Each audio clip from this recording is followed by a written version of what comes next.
Hello, in this video you'll learn how to interact with smart contracts, basically running them on Remix, but interacting them to some extent from C#, .NET 9 specifically in this case, although it would apply in different versions. We will be using an Ethereum library for that, but this will basically be 3 parts. We will look at the contract, how we can set that up in Remix, and then how you can set up your testing environment. In this case, we'll be using Hardhat.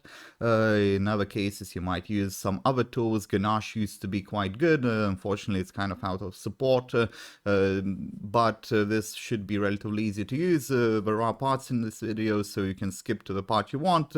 But if you want to kind of understand better the contract interaction of C#, I would suggest watching at least some of the explanation on the actual contract, so it will be a bit easier. But let's start with the contract. It is right here.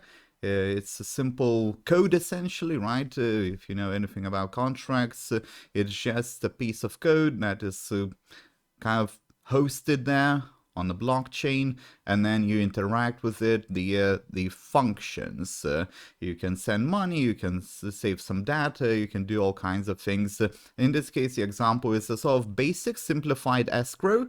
It is somewhat simplified. You wouldn't probably use this sort of simple arrangement in a real world, but we'll get a chance to address some certain properties of this whole thing, and you can modify it and expand it and practice a bit with it, both from this side and from C# side as well.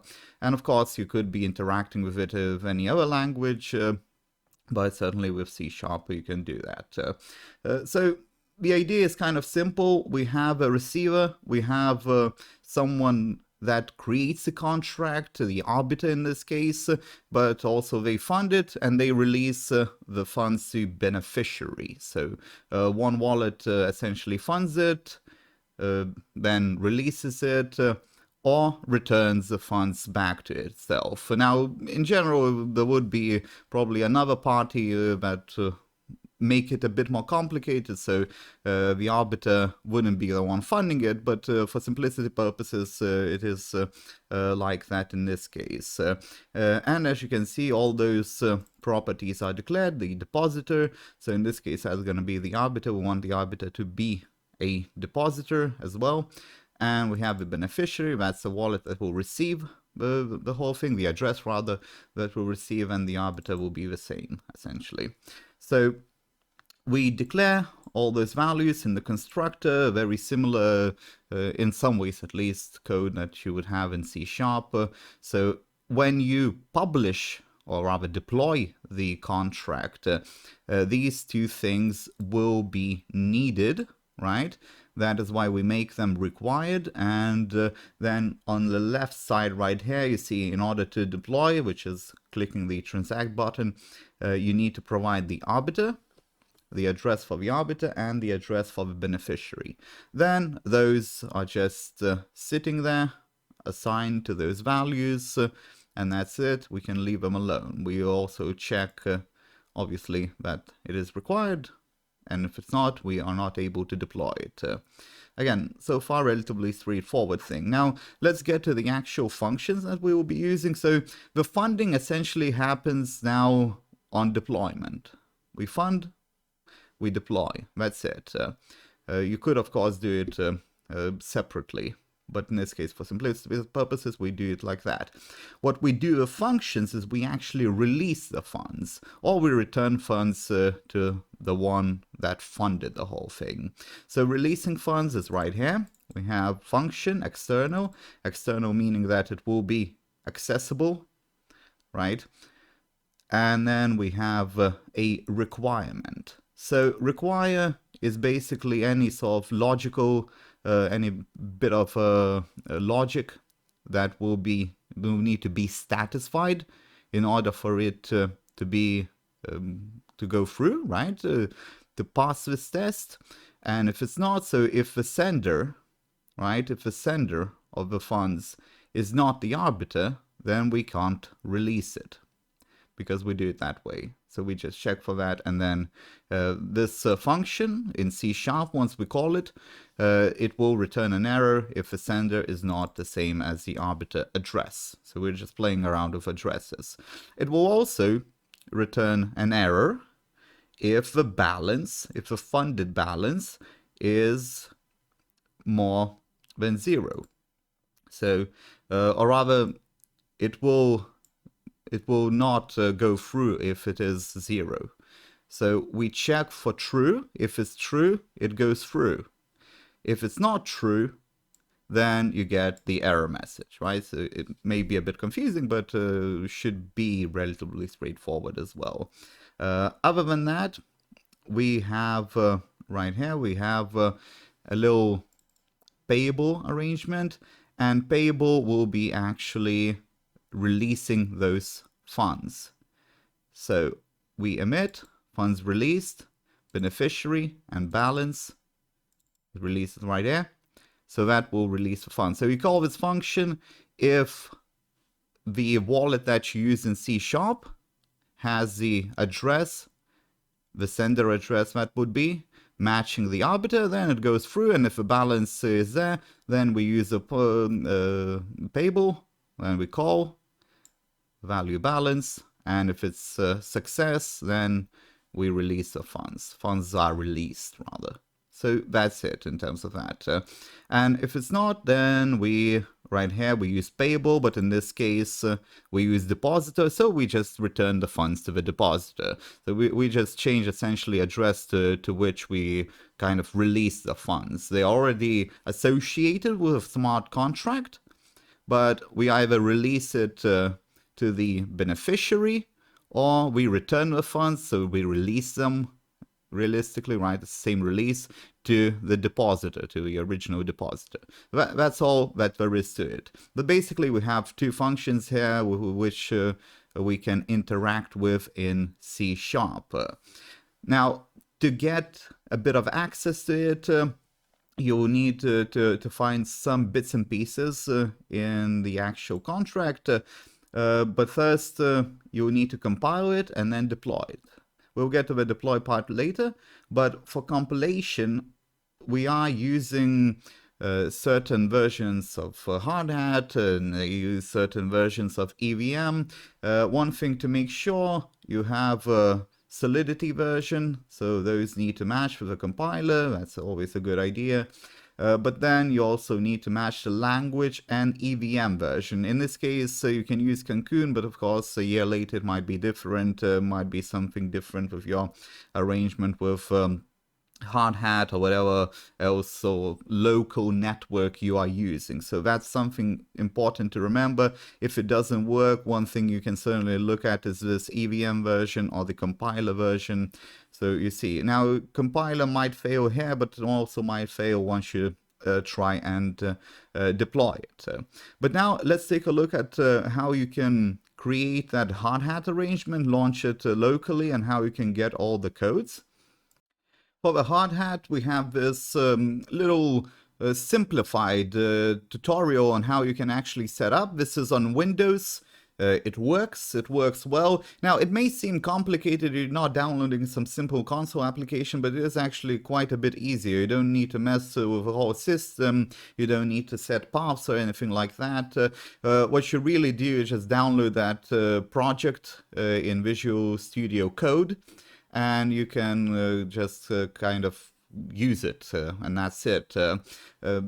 That is set up, you'll see what it kind of displays, but essentially a couple of things that you need, and you'll find this tutorial, and you'll find the code for the contract as well as the C# code in Patreon. Do check that out. There's some free courses for certain tiers, lots of good stuff there, and of course the source code is available on Patreon.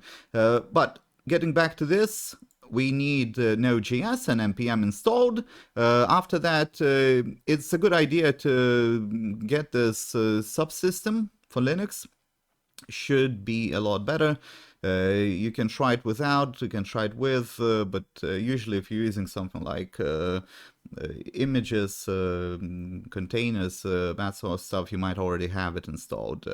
But it might be a good idea to do that. But the essential thing is certainly Node.js and npm, because it is that sort of a project in Visual Studio Code, not in Visual Studio, so you would need to download that as well, but it's a lightweight thing, and it's kind of good that it is sort of not a global thing on your computer. So the next thing, we create a new directory, just a new folder. We open the folder via Visual Studio Code, and once you do that, you will be able to open a new terminal, and you'll be able to run all these other commands. Now just quickly, you will see right here the terminal. Let's move the terminal a bit up right here, so we can have it, we can have everything. And this is basically your terminal, so you can have all kinds of terminals going on. Now it has, I do believe it has disappeared now, but so it doesn't really matter. We have this arrangement going on, and from that you'll get basically balances listed, and you'll get the secrets and all these things listed. So you can fetch them from the console, and you can restart them, but just take a look at this. All the commands are here. You'll be able to do that, everything you do step by step, unless npm is not properly installed and ready, Node.js is not ready, then it will fail. Other than that, there shouldn't be any real errors.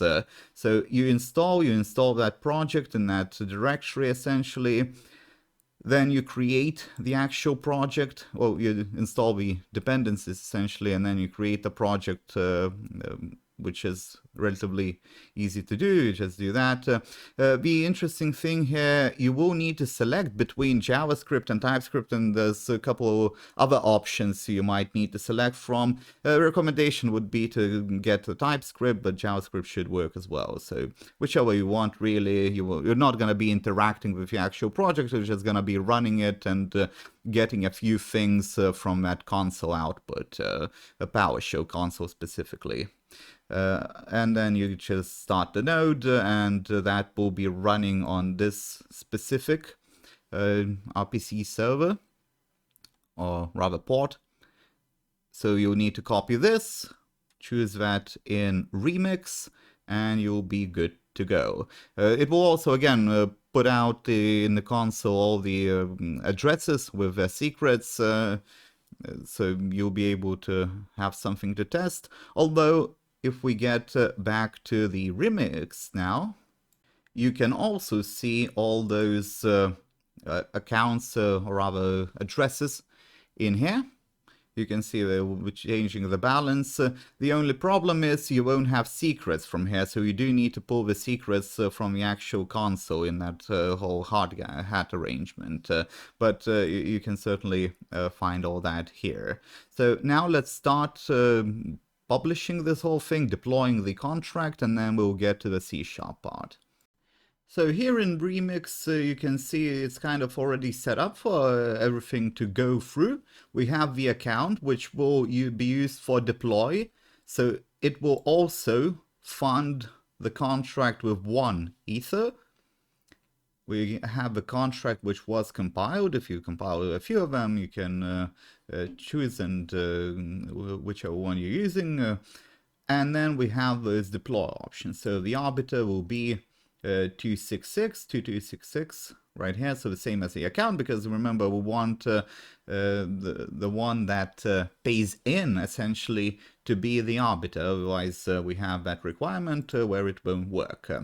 And then we also have the beneficiary, so it will just be the address that is receiving. We don't need any sort of special care in regards to that. Once we click transact, deploy, you'll see in the bottom we have a result. It created the transaction and all that. That's not important. What is important is this part with deployed contracts in the bottom right here. So we can expand all the deployed contracts. Now, let's see. We did, yes, we did. So sometimes it takes a while to update the balance, but the balance is important. That is the amount that will be released. You can, of course, make these functions more complex and release partial amounts. That's what they are all about. But of course, it would complicate things a bit for this example. You can also interact the whole thing directly from a remix.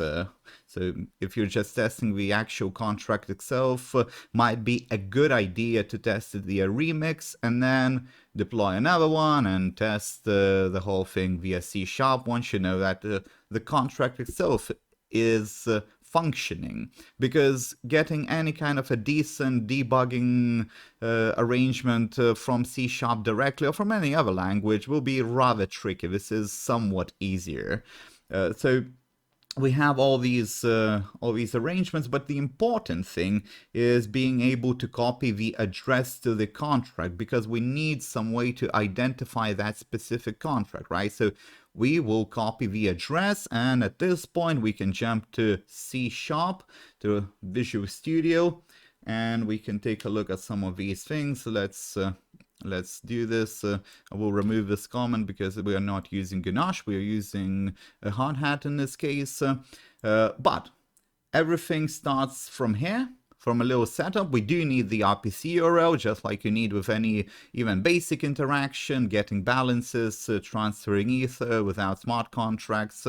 You do need all that, right? So we have that. Then we have the arbiter key that was copied earlier on. So that's all good. And again, the source code for this and smart contract is available on Patreon. Do check it out. Do also check out the Solana course, a sort of in-depth course as it relates to dealing with Solana with C# as well.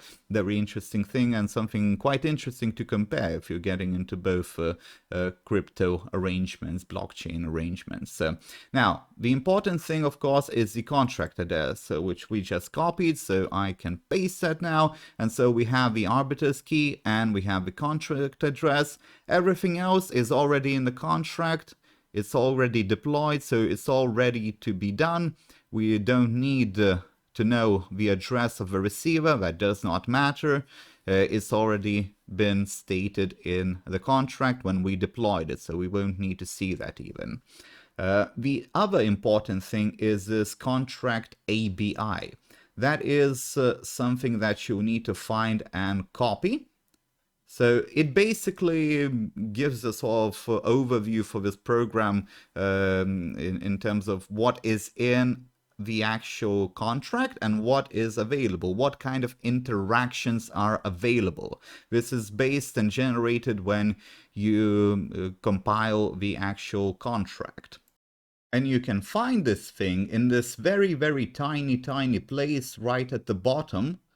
You see right here, you can have copy ABI to clipboard, and then you paste that in your Visual Studio with probably some adjustments so it's not a mess, but sometimes it will be, and sometimes it can get quite large, so make sure perhaps create another class somewhere and put it in a different file or do something like that, because even on this basic contract you can see it's a relatively large thing.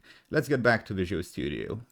After we have our ABI declared, we can declare the account, the wallet that we will be using to interact with the contract. In this case, we will be using the same arbiter's wallet that we will use to deploy and to fund the contract, because that's the requirement, right? And the arbiter will be releasing the funds. In this case, the arbiter also is in the funds, which may not be all that realistic, but it makes things a bit more simple, and you'll see why in a second. So after that, we use Web3. If you saw the video on how to get balance or how to send the transaction, I would suggest watching those first. They are quite interesting videos, and you'll get a better idea just in general about interacting with these RPC URLs and things like that. But once we have that, once we have the account, we can send a request, and we can send the request, get balance request, in this particular case, for the contract address. So we'll be checking the balance. Now, you see, we don't have any sort of specific function or custom function for it, but in general, those generic functions do exist. So you can check if a contract has some balance, you can check the balance on the contract. Of course, we use our nice embedded converter in Ethereum to convert from Way, and something that should be mentioned as well, if we go back quickly to NuGet packages, we are using Ethereum.web3. You do not need to install anything else. You only need to install Ethereum.web3. That is the library that we are using here. So contract balance received, that shouldn't be 0. We can actually do a quick run on this one and check that out. You'll see that the contract balance is not 0. So right here, we have the whole 1 ETH in the balance. I'm going to stop it now. We don't want to go through it yet. But after that, the interesting part starts, and this is the actual interaction. So there is quite a bit of work just to prepare to interact with the contract. The actual interaction probably isn't that complicated in this case, at least, but there is something to be done. So we don't have any sort of variables going on. We don't have parameters for this. We do have results to some extent, but we don't necessarily have parameters. So it's something that there will probably be another video where you'll be able to see how to interact with those as well. In this case, for now, we just get a contract, and from the contract we can get one of those functions that are defined in the ABI, that are defined in the actual deployed contract, so you can interact with it. And then we have this release function. We can estimate the gas for it. We can estimate the gas for any function that we are using, depending on the function, what it actually does. It will be different, but you need that estimation so you can publish and deal with it. This is not about that. You can watch the other videos, so there's more explanation about gas and prices of interactions, the cost of it all. But we estimate the gas because we will need the gas estimation to send this actual transaction. So for every function, you essentially send transaction. The transaction is sending, or rather accessing, the function. So you're not this isn't that much different from dealing with just transferring ETH or something like that. We are still essentially sending transactions to interact with those contracts. We just need to get the function first, the definition of a function, so we know how to do it. Now, the account is the sender account. That's the arbiter. And then we have the gas, and then we have the final thing, the actual value. We don't have a value in this case, so it's just a 0. This could be parameters and many other things, but again, we're not getting into that complexity too much. So we have the account, and we can send the transaction. After that, we also get the receipt. This is where you can get all your results. Essentially, we will run it, you will see, but receipt will contain the hash, transaction hash, and all those things, transaction details essentially, which you can verify later and do all those things as well. But we can also get the transaction received from this. So it's kind of a bit weird perhaps, but there's essentially 2 tries is what we're doing. As you can see right here, we have Web3, ETH transactions, get received, blah, blah, blah, and send transactions. So we do the same thing, but we kind of retry it. Because it can take a bit of time, so we want to make sure this example actually works. And then we can get gas used. So we don't get too much here, but we do get something. And I will show you as well a few other things later, but let's try and run it. We can run it at this point. We don't need... we can put a breakpoint probably here somewhere just to kind of see what the receipt looks like, but you'll see whether you interact with your own smart contract or someone else's, the receipt will kind of be relatively similar. You get the gas prices, you get to and from, of course, the transaction hash from which you can get more details. You also get logs, which is kind of interesting. You can log the whole thing. Let's see if we can actually view this. Probably not. Oh, maybe we can. Let's see. We do get some logs, the address and things like that. There is a way to customize the logs and things of that nature, although something to be said about those sort of things, when it's not just proper returns, you need to kind of be a bit careful so not to release some secret information or something of that nature. And just in general, you do need to be careful about that. But we can skip all that now. And right here you can see we got the funds released, we got the transaction hash, and we got the gas used as well, just as an added bonus. But that is essentially how you interact with those arrangements. But remember, we do have a little check which will throw an error if there are no funds available in the contract, which there are not now because it's a single-use contract, so we threw that out. But as you can see now, we do have a smart contract error, no funds to release. And remember, this was set in our own smart contract. This was in the required, so required wasn't passed. Hence, we have our no funds to release error. Now, again, this whole arrangement is available on Patreon. You can download it, look at it, play around with it. If you want to do a bit of practice, the suggestion would be to expand this, to perhaps make the arbiter not the one actually funding the contract. That would be an interesting thing to get into. The more advanced thing would be to actually add some parameters into those functions, but that might be a bit too advanced if you're just getting started. Try with something a bit more simple, add another required, not required thing, should be quite interested.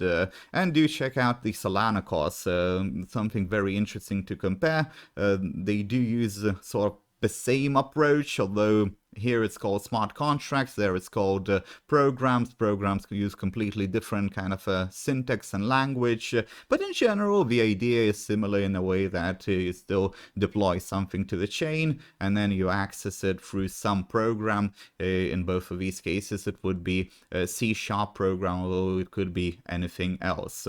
And with that said, we will conclude this video.